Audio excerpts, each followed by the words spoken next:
Would you know, Ms. Villa del Rey, if during the time of Vice President Robredo, there is good governance program also? Yes, Your Honor. And under Vice President Robredo's good governance program, may kasama po ba doon na maintenance of safe houses? Wala po, Your Honor. And maintenance of safe houses, items which were never seen and which were never included in the program of Vice President Robredo. Am I correct, ma'am? That is correct. Based on the JC and based on the issuance of cash advance, it is the Special Disbursing Officer Who is? the accountable officer. Can you please cite the name of the Special Disbursing Officer? As shown in the check, Your Honor, it is Miss Gina Acosta. Mr. Kelvin, ano ang trabaho mo sa OVP? Isa pa akong budget officer. Involved po ako sa paggawa ng budget proposal during budget proposal submission to DBM. And then during budget legislation sa mga hearing po ng Committee on APRO, gumagawa din po kami ng documents to be ready documents for the hearing. Okay. Nevertheless, Mr. Chair, let this representation manifest that the records show that the 125 million confidential fund was approved for the last quarter of 2022, and 16 million out of the same amount was liquidated by way of 34 acknowledgement receipts representing rental of safe houses. And I wish to further manifest, Mr. Chair, that the lowest amount among the 34 acknowledgement receipt is 250,000, which was spent for 11 days, representing the rental of 22,000 per day for the said safe house. The highest amount of acknowledgement receipt, Mr. Chair, is 1 million. And if we divide this into 11 days, that would mean that the rental per day for the safe house is 90,000, way higher than the luxury hotels as previously presented and established in our hearings, Mr. Chair. Mr. Chair, I wish to go back to Ms. Villa del Rey. Ma'am, doon po sa letter to the DVM for the request for augmentation fund, the purpose that was cited, safe implementation of various projects and activities under the Good Governance Program. Do you confirm this? I don't have knowledge of the request, Your Honor. I only have copy of the letter. Can we please flash again the physical and financial plan? At least, Ms. Villa del Rey, please confirm it from the document from the office of the OVP. It says, safe implementation of OVP. I cannot read anymore. Would you know, Ms. Villa del Rey, if during the time of Vice President Robredo, there is good governance program also? Yes, Your Honor. And under Vice President Robredo's good governance program, may kasama po ba doon na maintenance of safe houses? Wala po, Your Honor. Then can you please enlighten us? Bakit po dito sa good governance program ni Vice President Duterte, may nasamang maintenance of safe houses under confidential fund? I'm sorry, Your Honor. Wala po akong knowledge doon sa disbursement and utilization ng confidential funds. Nonetheless, Mr. Chair, I wish to manifest that although both Vice President Robredo and Vice President Duterte, Congresswoman Luistro, maybe we can ask Attorney Sanchez because I noticed that her name was included in that document. Ms. Sanchez, Attorney Sanchez, Yes, Mr. Chair, Your Honor. do you confirm that Vice President Robredo has good governance program also? Yes, Mr. Chair. Would you confirm that under Vice President Robredo's good governance program, there is no confidential fund. Yes, Mr. Chair. Your And would Honor. you further confirm that under Vice President Robredo's good governance program, there is no maintenance of safe houses? Yes, Mr. Chair, Your Honor. Please enlighten us. Bakit po pagdating sa programa, same program, good governance program of Vice President Duterte, biglang nagkaroon ng confidential fund, biglang nagkaroon ng maintenance of safe houses? Your Honor, the budget was proposed by the Office of the Vice President, and it would be for different programs, Your Honor. But as to the details, Your Honor, I do not have information on the specific details and items to be spent under the confidential expense. Would it Your be Honor. correct to say that the key officials of Vice President Duterte altered the menu of the good governance program of then Vice President Robredo? Mr. Chair, Your Honor, I think that would be a possible explanation, Your Honor. And are they really allowed to alter the program? Mr. Chair, Your Honor, from my understanding, Your Honor, yes, that may be allowed because in the budget of the OVP, there is a general item, Your Honor, only, which is the good governance program. In other words, Attorney Sanchez, that good governance program is just a nomenclature. It's like And as to what will be the menu under the good governance program, that will depend on the Vice President. Am I correct? Mr. Chair, Your Honor, that is my understanding, Your Honor. And who therefore prepared the program of the good governance program under the time of Vice President Duterte?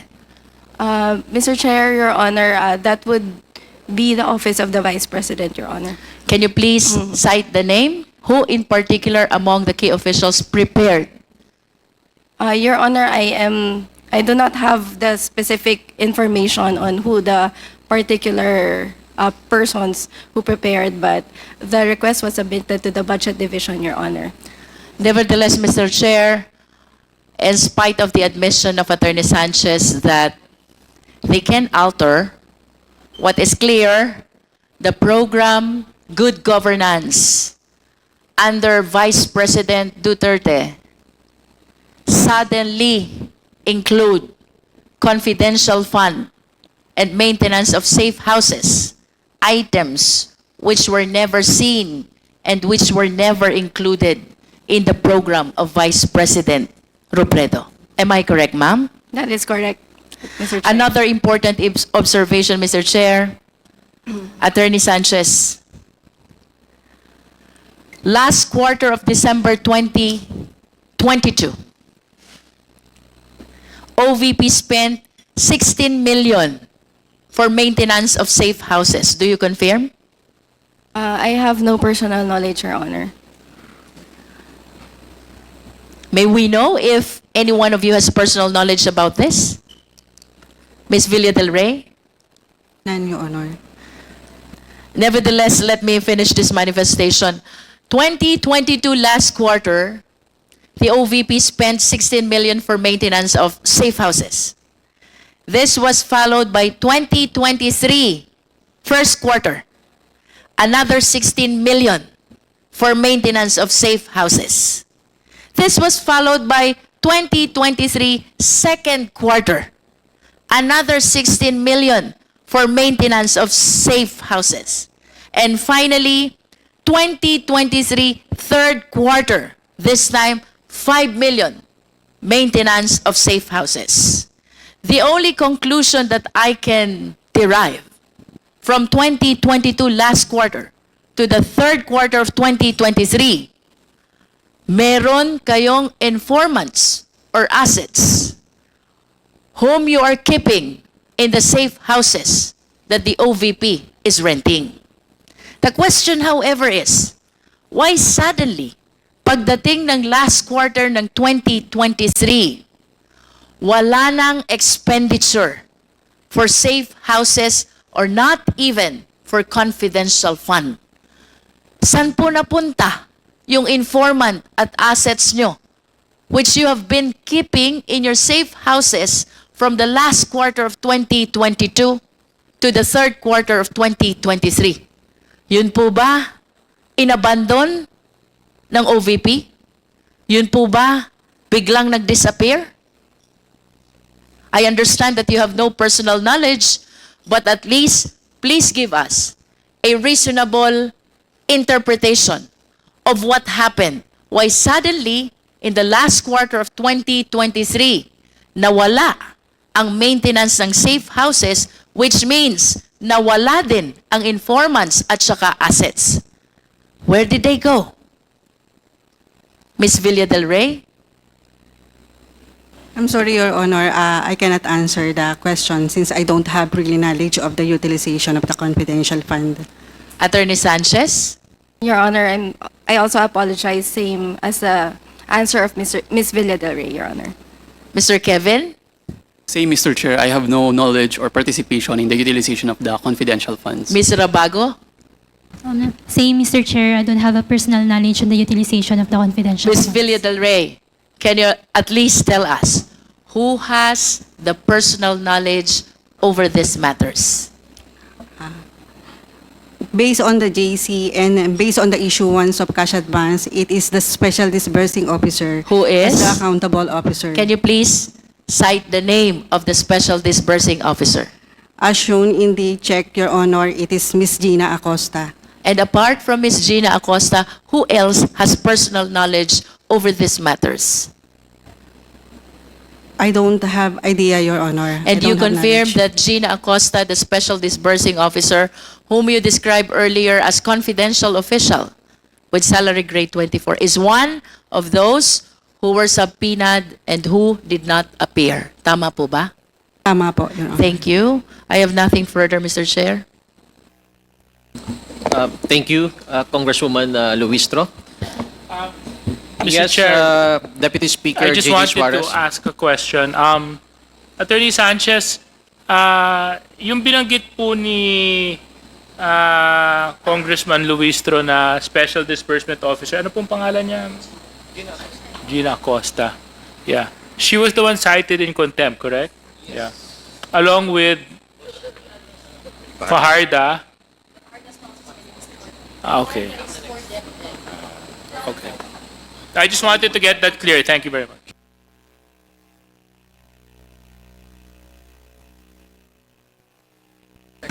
Your Honor, may we please recognize the presence of Honorable Jonathan Kitty Flores from 2nd District of Bukidnon and Honorable Steve C. Solon from the Lone District of Sarangani. Thank you, Your Honor. Yes, the Chair would like to recognize the next interpellator, the Honorable Jefferson Konghun. You have the floor, please. Thank you, Mr. Chair. Mr. Chair, gusto ko pong i-direct ang aking katanungan kay Ginoong Jerome Tenedo. Good afternoon, Mr. Chair. Good afternoon po. Bilang eksperto po no, sa budget and planning, budget preparation, familiar po kayo sa estimation at forecasting ng mga budget. Kumbaga, i-request mo yung budget, nagre-request ka ng budget na kaya mong i-utilize, tama po ba? That's correct, Mr. Chair.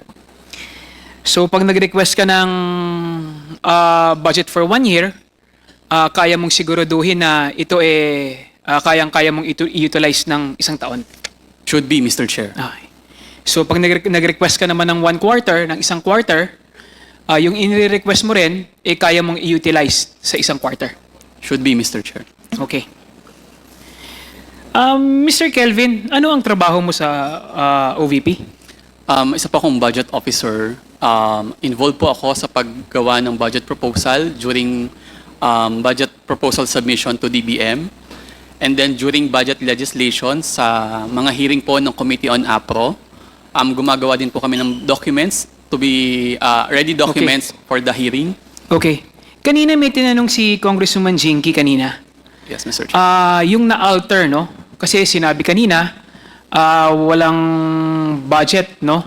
Walang nakalagay na budget para dun sa confidential fund o maintenance, no? Ng mga safe houses nung panahon ni VP Robredo. Tapos nung naging si VP Duterte na, nagkaroon na ng budget for maintenance ng mga safe houses. May kinalaman ka ba sa bilang budget officer, may kinalaman ka ba sa paglalagay ng budget na ito? Specifically for safe houses, wala po, Mr. Chair. Di ba sa'yo dumadaan lahat, lalong-lalo na pag mga request ng mga budget? Siyempre, may kinalaman ka sa paglalagay ng menu, pagdagdag ng menu, no? Sa budget nito. That's correct, Mr. Chair. But in general sense po yung naging nakalagay sa letter as confidential expenses or confidential fund, wala pong breakdown na merong maintenance of safe houses. So, yung nakalagay sa budget ng OVP, na nakalagay doon is maintenance for safe houses. Wala kang kinalaman dito? Hindi ikaw ang naglagay dito sa inyong budget proposal? Yes, at the time of submission of request, wala pong ganung specific na expense type or need, sir. Mr. Chair. Paano to nailagay sa budget ng OVP kung hindi dumaan sa inyo? Yung maintenance ng mga safe houses? Sir, Mr. Chair, the maintenance of safe houses is part of the confidential expenses. Yung umbrella term na confidential expense po, yung naging part ng letter. However, doon sa letter, hindi na po nakaspecify ano po yung mga menu or items under confidential expenses na paggagamitan ng confidential fund. Sino ang naglagay ng menu na ito? I have no knowledge po, Mr. Chair. Okay.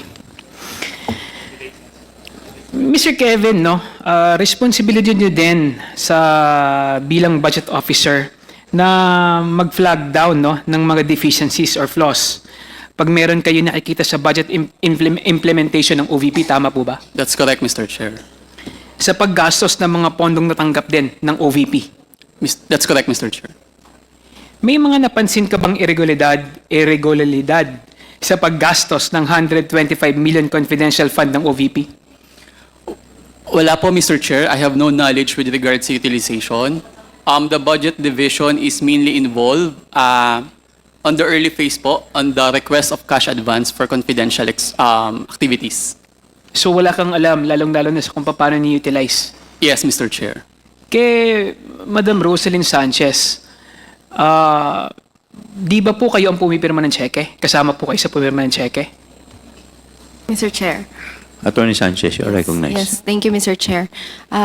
That is correct, Your Honor, Mr. Chair. So, tingin niyo po ba hindi kasama sa inyong trabaho na tignan kung ang mga pinipirmahan niyo pong cheque, naayon po ba o tama ang paggastos? Mr. Chair, Your Honor, at the time that the cash advance is issued, there is still no utilization yet. So, nangyayari po yung issuance ng check at the start. So, yung utilization phase po, hindi na po covered ng signature ko on the check, Your Honor, and also under the joint circular, Your Honor. It is not also part of my duties and responsibilities, Your Honor. So, hindi ka nagtataka kung paano pamamaraan ginamit yung mga cheque na pinipirmahan mo? Mr. Chair, because I do not have knowledge as to how it was spent, I am not in a position also para po magtaka, Your Honor. Okay. Mr. Tinedo, Yes, Mr. Chair. pumipirma po ba kayo ng Pumipirma po ba kayo ng yung tinatawag nating